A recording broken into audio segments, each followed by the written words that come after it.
Okay, so you want to buy a Formula One team. Sure, the money isn't the problem. You've got a private jet, a few properties in Monaco, and you've been watching Drive to Survive on a loop for 3 months. Now you want in. Before you wire anything to anyone, let's talk about what you're actually buying, what it costs to keep it alive, and why some of the smartest people in global finance have turned this sport into either a gold mine or a very expensive bonfire, depending entirely on timing. First, the price of entry. This is not like buying a sports franchise in the NFL where you find an owner who wants out, agree on a number, and take the keys. Formula One has 10 teams, and the FIA controls how many there are. If you want one of the existing 10, you have to find someone willing to sell, and then you have to convince Liberty Media and the FIA that you're serious. Williams sold to Doralton Capital in 2020 for roughly $152 million. That looked like a bargain. Aston Martin, which Lawrence Stroll assembled from the wreckage of Racing Point in 2018, cost him under $100 million. By 2023, the same team was valued at over $1.3 billion. That's more than 10 times growth without a single profitable racing season to show for it. And if you want to start a brand new team from scratch, the entry fee alone is $200 million, paid directly to the existing 10 constructors as compensation for sharing the prize pot with a newcomer. That's before you've hired a single engineer, rented a factory, or bolted a single component to a chassis. You haven't bought anything yet. You've just paid $200 million for the right to start spending. Now let's talk about the actual cost of running the thing. Formula One introduced a cost cap in 2021, and it fundamentally changed the economics of the sport. Before it arrived, the top teams were spending north of $400 million a year, sometimes $500 million, with no ceiling and no accountability. Mercedes, Ferrari, Red Bull. They could outspend every midfield team combined. A smaller outfit like Haas or Williams was running on a fraction of that budget and finishing exactly where the math said they would. The cap was supposed to fix that. For 2025, the base limit is $135 million, with adjustments for the 24-race calendar, bringing the total allowable spend on car performance to roughly $220 million when you add back the excluded categories. But here's what the cost cap does not cover. And this is the part that will matter to you as an owner. Driver salaries are completely exempt. The top 3 earners on your off-track staff are exempt. Marketing, travel, legal costs, your heritage car program, all exempt. So when someone tells you that teams operate under a $135 million cap, what they actually mean is that the regulated portion of spending is capped. Your total outgoings are considerably higher. In 2026, total driver salaries across the entire grid are estimated at somewhere between $326 million and $332 million. Max Verstappen alone costs Red Bull $70 million a year. Lewis Hamilton at Ferrari is $60 million. Charles Leclerc and George Russell are each at $34 million. Lando Norris costs McLaren $30 million. Add that to you, or $220 million in regulated spend, plus marketing, travel, and a legal team to fight the FIA every time they look at your car sideways. And a top team is realistically spending $350 million or more per year just to compete. The exemptions in the cost cap create a secondary economy within Formula One that most casual observers never see. Teams have learned to classify spending in ways that push costs outside the regulated bucket whenever possible. Driver development programs, academy operations, and simulator training can be structured differently depending on which legal entity houses them. Some teams have spun off technology development into separate corporate structures that technically sit outside the team's cost cap submission. The FIA has been playing catch-up ever since 2021. Issuing clarifications and tightening definitions, but creative accounting still finds pathways. This is why auditing each team's cost cap submission requires multiple accountants and lawyers. It's also why some teams have more resources devoted to cost cap compliance than to actually designing the car. The competitive advantage increasingly isn't just engineering excellence, it's financial engineering applied to regulatory framework. So where does the money come from? The first and most predictable source is the prize fund, which comes from Liberty Media under the terms of the Concord Agreement. In 2025, Liberty distributed approximately $1.4 billion across all 10 teams. That sounds generous until you divide it up. Roughly half of the pot is allocated based on where you finished in the previous year's Constructors' Championship. McLaren, as the 2024 champions, received around $147 million from the performance slice alone. Ferrari sits in a unique position because they've competed in every single F1 season since 1950. That history earns them a long-standing team bonus worth approximately $63 million on top of their performance share, regardless of where they finish. Combined, Ferrari pulled in an estimated $277.7 million from Liberty Media in 2025, the most of any team on the grid, without winning the championship.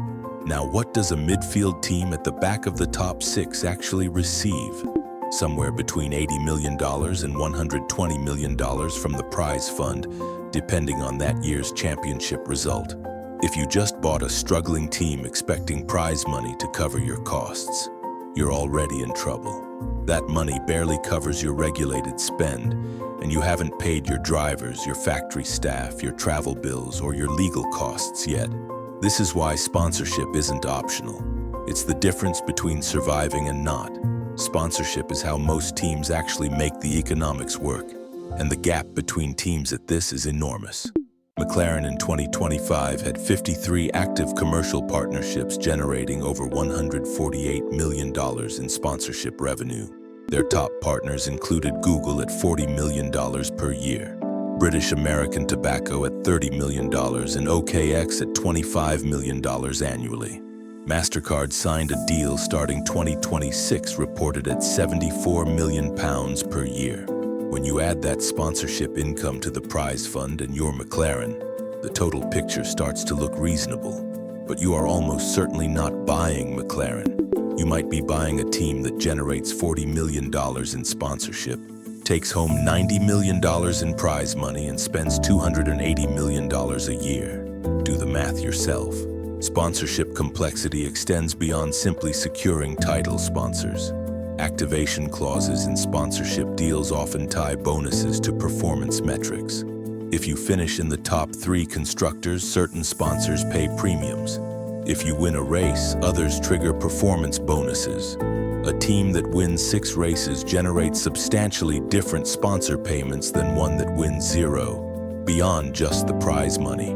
This creates a perverse incentive structure where success directly unlocks cash that allows you to invest more in the next season's car. Conversely, a struggling team faces both reduced prize money and reduced sponsorship activation, creating a downward spiral that's difficult to escape. Some sponsors have also begun building equity clauses into their deals, where they receive a small ownership stake in the team in exchange for particularly large payments. This turns the sponsor relationship into something closer to venture capital, with sponsors expecting equity returns rather than purely brand-based returns. For a team that was valued at $500 million 5 years ago, suddenly taking on equity sponsors can dramatically dilute existing ownership stakes while solving immediate cash flow problems. And even McLaren, with its record-breaking commercial operation and a Constructors' Championship on the shelf, reported just £54.2 million in annual profit in 2025.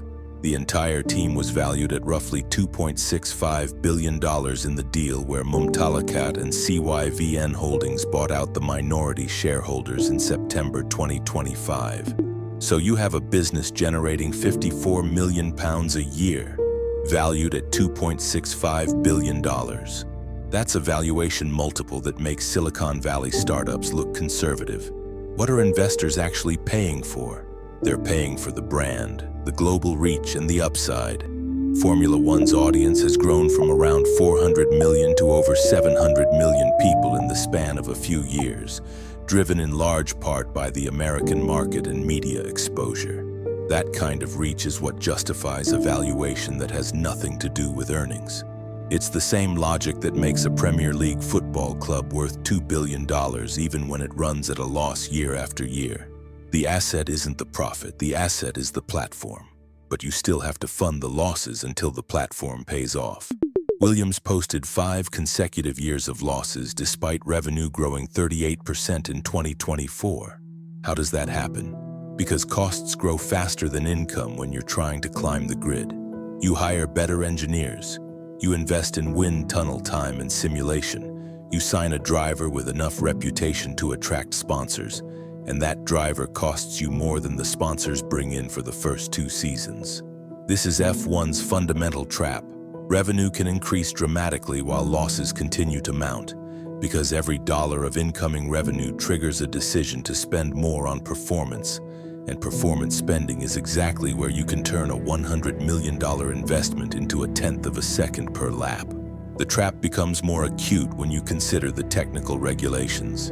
Every regulation cycle resets the competitive order to some degree, but teams with more resources can absorb the transition costs better. When the current generation of hybrid power units debuted in 2014, the manufacturers with existing hybrid research and development programs adapted faster.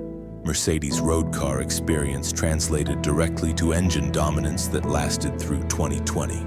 Alternatively, when completely new rules arrive, a team with $350 million to spend can hire every experienced designer and engineer from the teams above them, purchase the best data analysis talent, and field a car that's competitive in year 1. A team with $100 million to spend will spend year 1 figuring out the regulations and years 2 through 4 trying to catch up.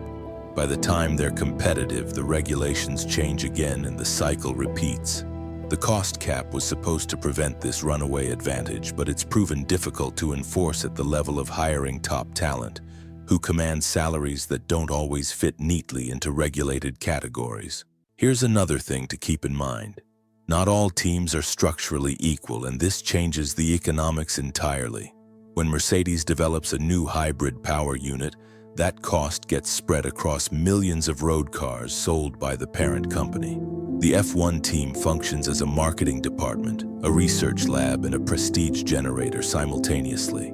A factory development program that costs $150 million at the racing level might unlock $800 million in road car technology over 5 years. When Williams spends the same $150 million on aerodynamic development, that's a pure racing cost with no secondary revenue stream attached to it. The loss on paper is real. For Mercedes, the loss on paper is partly a marketing budget. This structural difference is exactly why independent teams struggle, and manufacturer-backed teams can sustain losses that would bankrupt a standalone business. Ferrari has road car sales. Mercedes has road car sales. Red Bull has an energy drink empire generating billions in annual profit and can treat the F1 team as a global advertising spend. You, as a new private owner, have none of that. Your team generates revenue from 3 places: prize money, sponsorship, and whatever commercial rights Liberty Media distributes through the Concord Agreement. That's the entire business. And right now, for most teams on the grid, those 3 sources of income add up to less than what it costs to field a competitive car for 12 months. What does a single season actually cost to run in practice? Take a midfield team spending at the regulated cap level, roughly $220 million in regulated car spend, plus $60 million in driver salaries for a competitive pairing, plus $30 million in staff costs that fall outside the cap, plus $25 million in travel across 24 race weekends, plus insurance, legal fees, factory overhead, and the technology investment needed to stay within striking distance of the teams above you. You're looking at $350 million out the door every 12 months. A strong midfield finish brings in around $100 million in prize money and $70 million in sponsorship if you've done your commercial work properly. Your annual shortfall is roughly $180 million. You need deep pockets, patient investors, or a manufacturer deal just to keep the lights on. So who actually makes money in this sport? Liberty Media makes money. The commercial rights holder takes the other side of that $1.4 billion distribution, keeping the remainder of a total revenue pool that in 2025 was estimated at around $3 billion. when broadcast rights, race hosting fees, and trackside sponsorship are included. Ferrari makes money at the corporate level because the F1 team feeds into a brand worth far more than any racing results alone could justify. Red Bull makes money because the F1 program is inseparable from the product it's selling. And McLaren is getting closer to profitability because it won the championship and now commands the sponsorship rates that go with being the best team on the grid. For everyone else, the calculation depends on why you bought the team in the first place. If you're a sovereign wealth fund from the Gulf, a $200 million annual loss on a Formula One team is not a business problem. It's a geopolitical investment, a tourism play, and a soft power exercise that generates returns that never show up in a profit and loss statement. Bahrain's Mumtalakat and Abu Dhabi's CYVN Holdings didn't buy into McLaren because £54 million in annual profit justified a $2.65 billion valuation. They bought the visibility, the access, and the association with the fastest brand in the world. If you're a private investor who bought Williams for $152 million in 2020, you're now sitting on an asset worth somewhere above $1.5 billion just 5 years later. The team still runs at a loss. The investment still returned roughly 10 times. That's not because the business got profitable. That's because F1 team valuations have been rising at 50 to 70% year on year at the top end of the grid, and even backmarker franchises are being carried upward by the tide. The cost cap made that possible by guaranteeing that even the smallest team can no longer hemorrhage money the way they did before 2021. You can't lose $400 million a year anymore. The structural floor on losses has made these assets investable in a way they simply weren't before, which brings us back to you, standing there with your $200 million entry fee and your $2 billion checkbook and your serious questions about the return on investment. The honest answer is that the teams generating genuine operating profit right now are the ones that either win championships, belong to manufacturers who monetize F1 through road car sales, or have sovereign capital behind them that treats the losses as a separate category of spending entirely. Everyone else is making a bet on valuation growth, sponsorship upside, and the continued expansion of the sport into new markets. That bet has paid off spectacularly for the people who made it in 2018, 2019, and 2020. Whether it continues to pay off at the valuations you'd be paying today is a different question. McLaren at $2.65 billion and a 24-race calendar that's still expanding. The next Concord agreement runs through 2030, and the teams locked into that agreement right now are the ones who will decide how the next round of money gets divided.